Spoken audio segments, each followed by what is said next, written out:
Hey guys, welcome to another episode of Trending Tuesday. It should be a great show today. We are talking about perceptions about the workforce crisis, what the cause of it is. Are there just not enough people? Is it workplace culture or something else? You're going to really enjoy that story.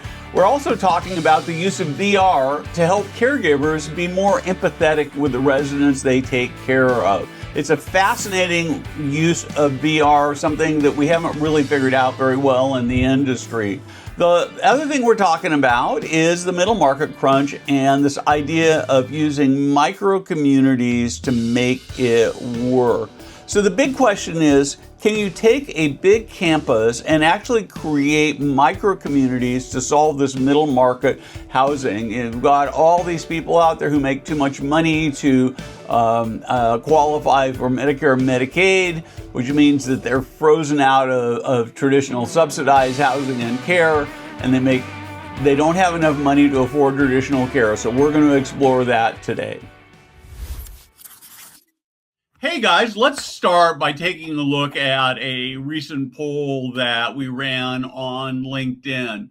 And what I wanted to do was ask people, really to ask leaders, what they have the hardest time letting go of. And this is what they told me. The first thing, and it's sort of what you kind of would expect, right? 43% have a hardest time letting go of the things they enjoy. And this is actually a huge problem, because a lot of times leaders enjoy doing things that are actually not very meaningful. I know I get trapped into this. Sometimes I start doing responses or things on social media that my team can actually do better than I can do, but I just enjoy doing. And it's more fun to do the stuff that we enjoy doing rather than the stuff we don't enjoy, but we need to do as leaders.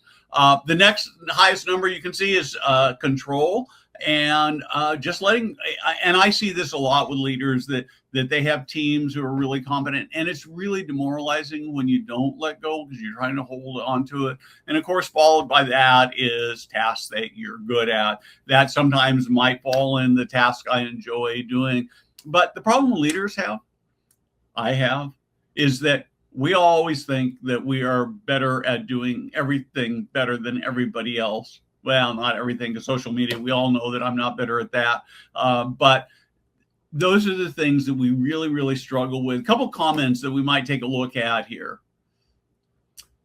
This is so important for EDs to understand. They get comfortable in areas they are strongest, and this happens at all levels, where you're in the C-suite, executive directors, departments. And then I really like the second comment, ego versus real accomplished results. And that's really the bottom line, is we need to focus on results.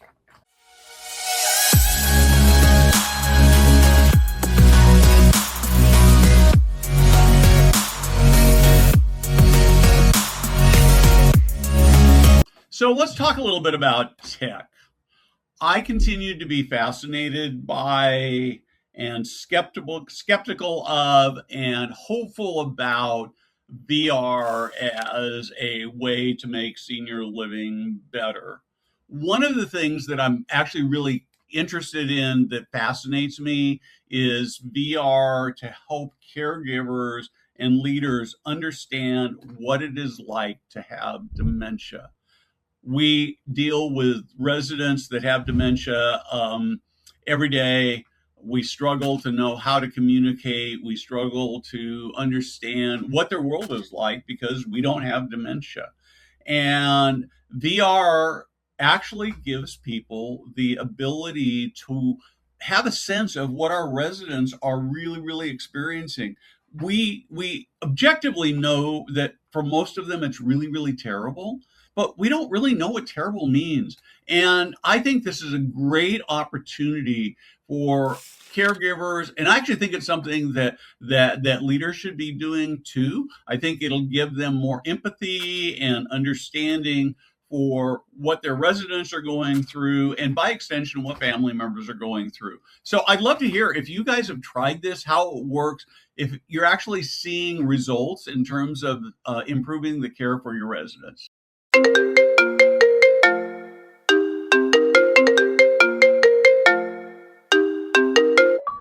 So I'm talking to Stephen Panlett. He was just on Foresight TV. He is a palliative medicine physician, really sort of almost, dare say you invented the field, or at least Well, you not quite. really brought it to the fore. And I realized that after we were talking, we sort of touched on this one question before we didn't really have a chance to talk about. But I'd love to hear your thoughts about how senior living leaders talk to and support the care staff in communities because they experience the passing of residents on a very, very regular basis. And often not only do they, they have these deep relationships, and then they've actually got responsibility to go in and give the remains a bath and get them ready for family to see. So I'd love to hear your thoughts on how we can really support those team members. Yeah, it's such an important question and issue, Steve. So I appreciate you bringing it up. This is really important. It's really important to acknowledge this and to acknowledge when people die. As a palliative care team, every year we have a celebration of life, and we read the names and we remember the people who have died. Actually, once a year we have a big like celebration, but every time we meet, every month that we have a meeting where we talk about the people who have died. We tell their story. We talk about who they were, their family members, and we acknowledge their loss. So I think that's really, really important to do in this setting. And for our annual celebration, we actually invite family members if they'd like to come as well, and if they'd like to talk about their loved ones, so that we can, learn more about them and honor their lives. I'm thinking about the care home where my stepfather Gary is at, and he's been there about 9 or 10 months now, and Mm-hmm. there have been at least two, maybe three residents who have passed, and except for the fact that I don't see them anymore, there's not really been any acknowledgement of it, and it's kind of impacted me as a family member, right? And maybe there needs to be more conversation about that at that level as well. Yeah, I think one of the things we worry about when we die is that we'll be forgotten. Like, have I really lived? Does anyone remember me? And it's worth really thinking about, how do we remember and honor people when they die, recognizing that senior living is a place where this happens, and let's embrace that rather than try to pretend that it doesn't happen. Could you put someone's picture up and sort of talk about them and their life and their history and what they've done, and really kind of celebrate that, and acknowledge it rather than trying to hide it because it upsets people. I think, to your point, it's upsetting when you don't acknowledge that this has happened, both for the other people who live there as well as for the staff, that somehow this didn't happen when it really did. And it's profound. And I think acknowledging that, the staff can get very close to many of the people they're caring for. We'd expect that. We'd be surprised if that didn't happen. If they didn't experience loss, you'd have to wonder what's going on. And so they're also experiencing loss. And the way to do that is to acknowledge it, to create forums where people can talk about it, and think about that, think about their self-care and how they deal with repeated loss over time that really adds up. We think a lot about that in palliative care, where we experience a lot of death and a lot of loss, Yeah.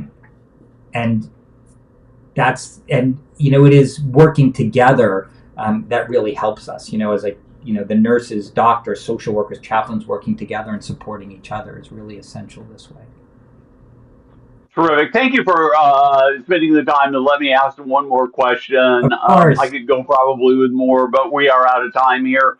Again, thanks for joining me. Have a great weekend, and I'm hoping we can do this again. Yeah, that'd be great. Thank you, Steve.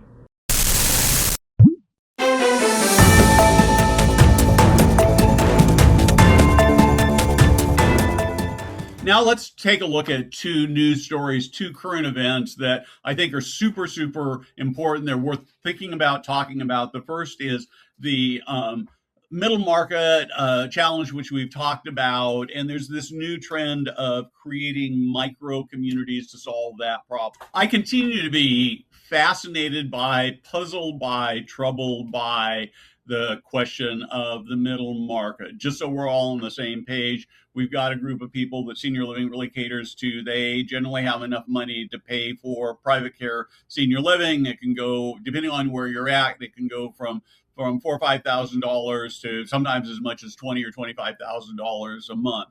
And then at the very bottom, you've got people who basically have no money at all. And a lot of those people end up in nursing homes when maybe they shouldn't be there because it's the only option. Others will end up in low income housing. And then of course there are some people who are in waiver housing, again, for people who have very little bit of money. But we've got this huge middle group of people that just cannot afford the products that we have. They make too much money to qualify for traditional assistance that's out there, and they're stuck in this low income, middle income gap. I personally actually think that one of the solutions is for those people to may have to move geographically. We all want to live where we want to live, but the truth of the matter is if I wanted to go live in Manhattan or in Beverly Hills, I just couldn't afford to do that. I don't think it's necessarily the government job to do that. But that's not the only solution. And a lot of people rightly want to stay where they've lived their whole life. And so I'm wondering if we can actually see these decentralized mini units that are really focused on that middle market. There are a few people who are playing with this, who are exploring this, and I'd love to actually hear what your solutions are, what your ideas are for the middle market. Maybe we can feature you on another Trending Tuesday. But it's a big issue. It's not only an issue; it's a huge, huge opportunity that we should be talking more about. And the second one is that there are more and more corporations that are providing elder care benefits, and those represent a real opportunity for senior living operators. We know that there are people who are in the situation that I'm in, where we've got loved ones who are caring for our older, do I use the word elderly? I don't know whether that's ageism or not. Probably it is. Our elderly residents, I'm going to try it anyway, and you can let me know if I shouldn't have used that term. But our elderly residents, and it's really, really hard. And it's a problem that's actually impacting the workplace.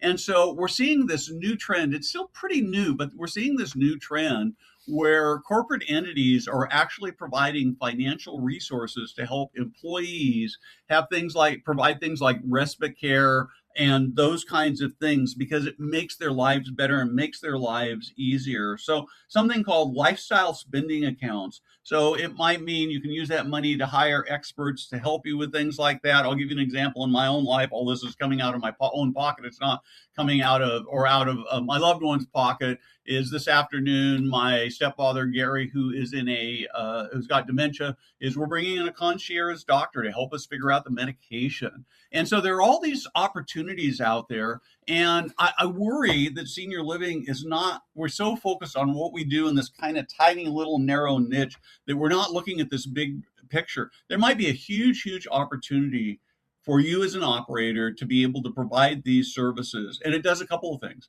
It means more revenue for your organization without having to get more revenue from your residents and their families. It also means that you are tapping into people who could be future residents, which means lower marketing costs. This is a huge, huge opportunity that everybody in our industry should be looking at. Well, guys, that's it for today. We'll see you next week.